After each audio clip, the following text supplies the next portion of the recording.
Welcome to यामिनीज पाठशाला। आप सभी का यामिनी की पाठशाला में स्वागत है। आज हम डिस्कस करेंगे द्रव्यों की संरक्षण एवं संग्रहण विधि कि किस प्रकार के द्रव्यों का संरक्षण किया जाता है तथा उनका संग्रहण किस प्रकार से किया जाता है। तो इसके बारे में आज हम इस वीडियो में डिस्कस करेंगे। तो शुरू करते हैं आज की क्लास द्रव्यों की संग्रहण एवं संरक्षण विधि। इसके अंतर्गत सबसे पहले हम पढ़ेंगे द्रव्य की संग्रहण विधि कि द्रव्यों को इकट्ठा किस प्रकार से किया जाएगा। तो आइए शुरू करते हैं। द्रव्यों को संग्रहित करने के लिए यह आवश्यक होता है कि द्रव्य हम एकत्र कर रहे हैं, अर्थात जो द्रव्य हम एकत्र कर रहे हैं या जो द्रव्य हम इकट्ठा कर रहे हैं वो द्रव्य अच्छी भूमि का होना चाहिए, अर्थात प्रशस्त भूमि का होना चाहिए, या फिर वहां की जो भूमि है वो खराब है या फिर किसी प्रकार की उसमें कोई अवगुण है, ऐसी भूमि से हमें द्रव्यों को संग्रहित नहीं करना चाहिए। अर्थात शास्त्रों में बताया गया है कि जो प्रशस्त भूमि है उसे किसे कहा जाता है। तो शास्त्रों में प्रशस्त भूमि जांगल देश की जो भूमि है उसको प्रशस्त भूमि के रूप में माना जाता है।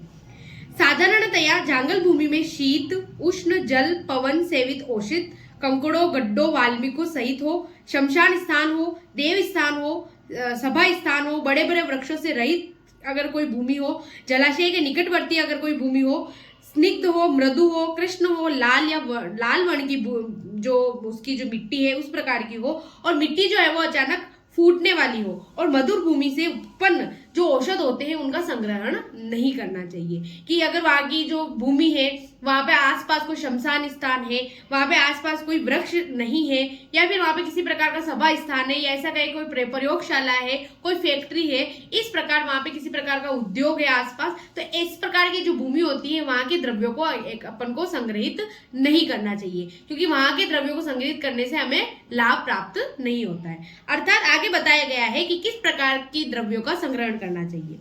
इस प्रकार की प्रशस्त भूमि में उत्पन्न काल आतप अग्नि पवन कीड़े विषैले जंतुओं से रहित रस संपूर्ण रस युक्त गुण युक्त वर्ण आदि से युक्त तथा जिसकी मूल मोटी व गहरी एवं अनुकूल ऋतु में उत्तर दिशा में उत्पन्न औषधि का चिकित्सा के लिए संग्रहित करना चाहिए। अर्थात ऐसी भूमि जहां पर क्या हो, स्वस्थ भूमि हो, वहां पर देव आदि का स्थान हो, आसपास जो है वो आसपास की जलाशय हो अच्छा सा, ऐसी भूमि के जो भी द्रव्य उत्पन्न होते हैं ऐसे द्रव्यों को हमें संग्रहित करना चाहिए।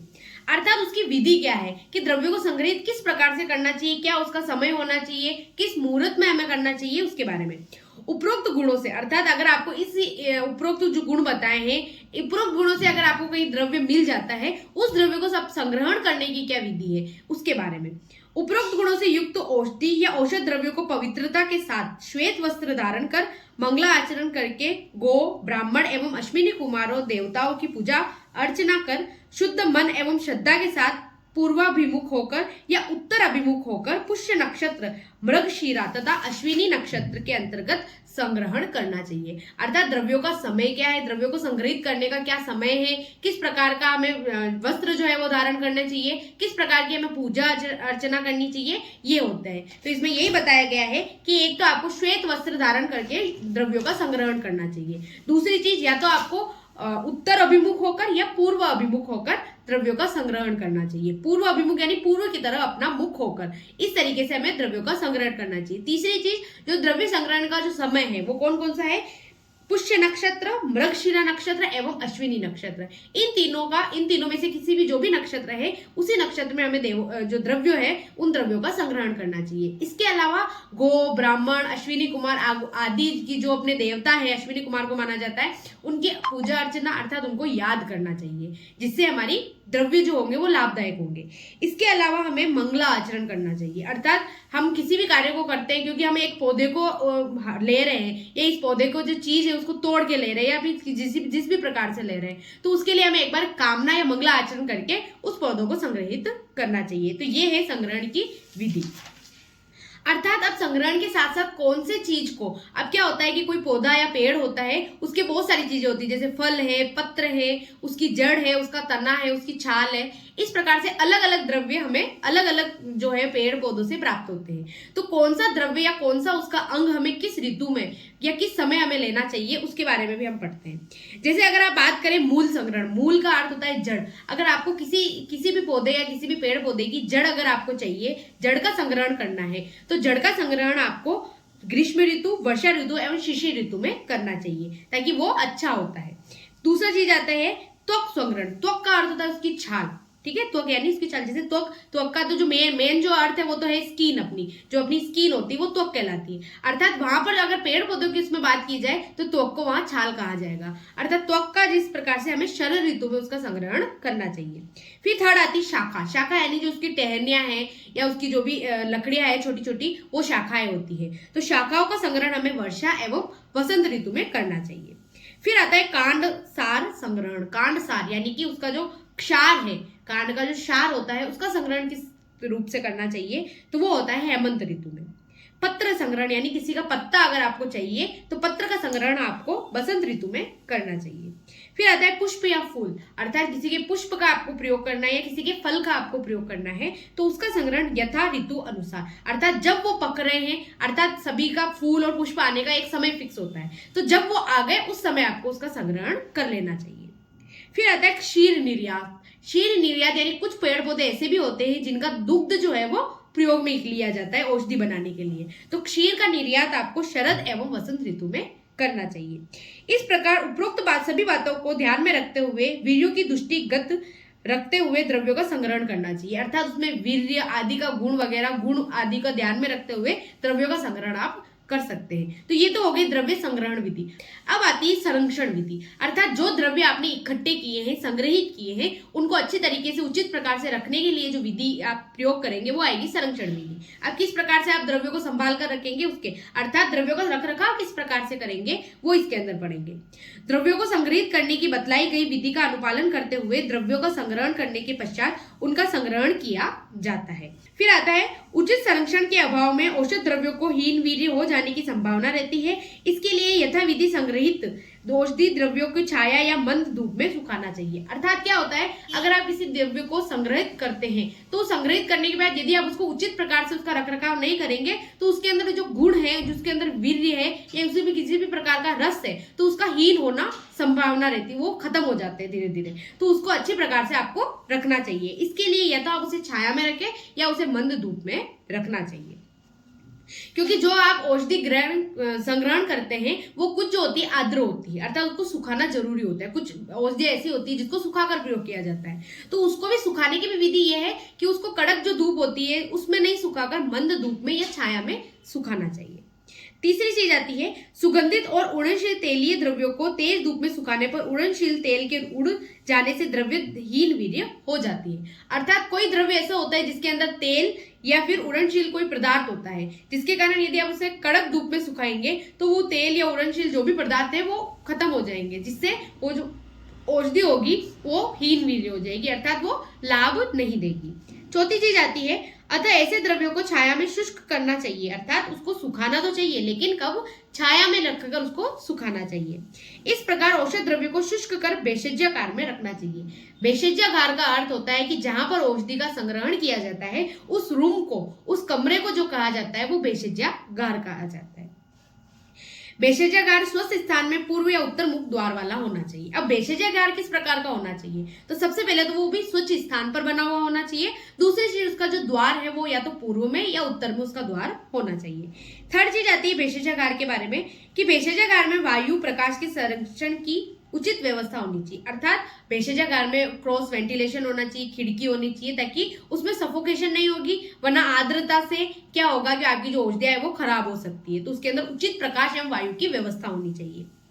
वर्षा काल में आर्द्र वायु का प्रवेश नहीं होना चाहिए, लेकिन साथ में ये भी ध्यान रखना चाहिए कि आप जो प्रकाश और वायु जो आपके कमरे में प्रवेश कर रही है, भेषजागार में प्रवेश कर रही है, लेकिन जो वर्षा ऋतु है, वर्षा ऋतु में कुछ आर्द्र हवाएं होती है, आर्द्र वायु होती है, वो आपके जो भेषजागार में है उसमें, वरना क्या होती है आपकी जो औषधियां है वो हो सकता है खराब हो जाए या उसके अंदर आर्द्रता बन जाए। भेषजागार का निर्माण इस प्रकार से होना चाहिए। अब भेषजागार का निर्माण किस प्रकार से होना चाहिए उसके बारे में कि कहाँ होना चाहिए, उसकी भूमि क्या होनी चाहिए, उसको किस प्रकार से बनाना चाहिए उसके बारे में, ठीक है। तो भेषजागार में प्राचीन काल में घास फूस मिट्टी कच्ची ईंटों से कच्ची फर्श युक्त भेषजागार का निर्माण किया जाता था। अगर हम प्राचीन काल की बात की जाए तो क्या हो रहा है, मिट्टी के या फिर कच्ची जो ईंटें होती थी या फिर घास फूस आदि के भेषजागार का निर्माण किया जाता था, जिसमें ऋतुजन्य प्रभाव अर्थात आर्तव आदि से द्रव्य अधिक समय तक संरक्षित न रह पाने से 1 वर्ष में ही वीर्यवान हो जाते हैं, क्योंकि वहां पे अगर मिट्टी की बात की जाए तो मिट्टी भी आर्द्र होती है। इसके अलावा घास फूस भी कभी बारिश से मतलब जो वर्षा और ऋतु में घास फूस जो होते हैं वो भी गीले हो जाते हैं, जिसके कारण उसके अंदर जो द्रव्य रखे जाते थे वो द्रव्य क्या होते थे, जल्दी जल्दी खराब हो जाते थे, अर्थात उन्हें 1 वर्ष से बाद नहीं रखा जा सकता था। ठीक है, तो ये एक उसकी कमी थी। वर्तमान में सीमेंट कंक्रीट से निर्मित भवन स्वच्छवाद, आर्तव, वर्षा आदि से नियंत्रित भेषजागार बनाए जाते हैं। लेकिन वर्तमान की अगर बात की जाए तो वर्तमान में हम अच्छी तरीके से ईंटें, सीमेंट, कंक्रीट इन सभी का प्रयोग करके हम भेषजागार का निर्माण करते हैं, जिसके कारण द्रव्यों का संरक्षण जो है वो लंबे समय तक हो सकता है। भेषजागारों में संग्रहित द्रव्य गुण संपन्न रहते हैं, अर्थात अगर ऐसे भेषजागार होंगे जहां पर जो द्रव्य होंगे वो हमेशा गुण जो होंगे गुण संपन्न होंगे। भेषजागारों में मिट्टी के पात्र, काष्ठ पात्र, चीनी मिट्टी के पात्र, कांच व धातु निर्मित पात्रों में वात शून्य करके औषध द्रव्यों को रखना चाहिए, अर्थात उनको एयर टाइट करना चाहिए। और द्रव्य जो आप जिसके अंदर भी आप औषधि रख रहे हैं वो कंटेनर जो है वो किस प्रकार के होने चाहिए, या तो वो काष्ठ पात्र के होने चाहिए, चीनी मिट्टी के होने चाहिए, कांच या धातु निर्मित होने चाहिए, और उसको अच्छे से एयर टाइट करके, ताकि बाहरी जो भी वायु है उसके अंदर प्रवेश ना कर पाए, इस तरीके से उसे संग्रहित करना चाहिए। उपरोक्त प्रकार से द्रव्यों का संरक्षण अधिक काल तक हो सकता है तथा उनके अल्प समय वीर्यहीन होने की संभावना नहीं रहती है, अर्थात आप उपरोक्त विधि का अगर आप संरक्षण के लिए प्रयोग करेंगे तो ऐसे में आपका जो औषधि है वो लंबे समय तक चलेगी, अर्थात उसका जो वीर्य है उसके अंदर जो गुण है वो खत्म नहीं होंगे। तो इस प्रकार हमने ये समझा। तो ऐसे हम पढ़ते हैं कि ग्रहण करने योग्य द्रव्य कौन से होते हैं या औषधि कौन सी होती है, अर्थात जलाशय के निकटवर्ती स्निग्ध, मृदु, कृष्ण लाल वर्ण की अकाल स्फुट मधुर भूमि में उत्पन्न औषधि, ये जो होती है वो ग्रहण करना योग्य होती है। दूसरी चीज, प्रशस्त भूमि से उत्पन्न, प्रशस्त काल में उत्पन्न, आतप, अग्नि, पवन, कीड़े व विषैले जंतु से रहित ऐसे द्रव्यों को भी हमें क्या करना चाहिए, संग्रहित या उनको ग्रहण करना चाहिए। संपूर्ण रसयुक्त, संपूर्ण गुणयुक्त, वर्ण से युक्त, जिसकी मूल मोटी व गहरी हो, अनुकूल ऋतु में उत्तर दिशा में जो उत्पन्न हुई जो औषधि होती है उसे भी हमें क्या करना चाहिए, ग्रहण करना चाहिए। तो ग्रहण करने योग्य 3 प्रकार से उनके जो है वो क्वालिटीज बताई गई है कि इन औषधियों को आप ग्रहण कर सकते हैं। लेकिन कुछ ऐसी है जो जिसको आप ग्रहण नहीं कर सकते, वो कौन कौन सी औषधियां होती है। जंगल भूमि में, शीत ऋतु में, उष्ण, अग्नि, जल, पवन सेवित औषधि, कंकड़ों, गड्ढों व वल्मिकों में उत्पन्न जो औषधियां होती है उसे हमें क्या नहीं करना चाहिए, उनको ग्रहण नहीं करना चाहिए, क्योंकि वो क्या होती है उसके अंदर जो गुण या रस जो है वो अल्प मात्रा में होंगे, जिससे हमें औषधि का अगर हम लाभ भी लेना चाहेंगे तो लाभ नहीं प्राप्त होगा।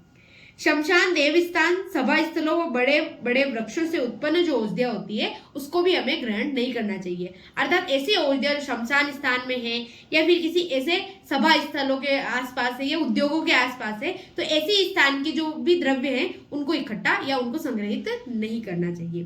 तो इस प्रकार से हमने द्रव्यों की संरक्षण एवं संग्रहण विधि को समझा और कौन सी द्रव्य को हमें ग्रहण करना चाहिए और कौन से द्रव्य को हमें ग्रहण नहीं करना चाहिए, इसके बारे में हमने पढ़ा।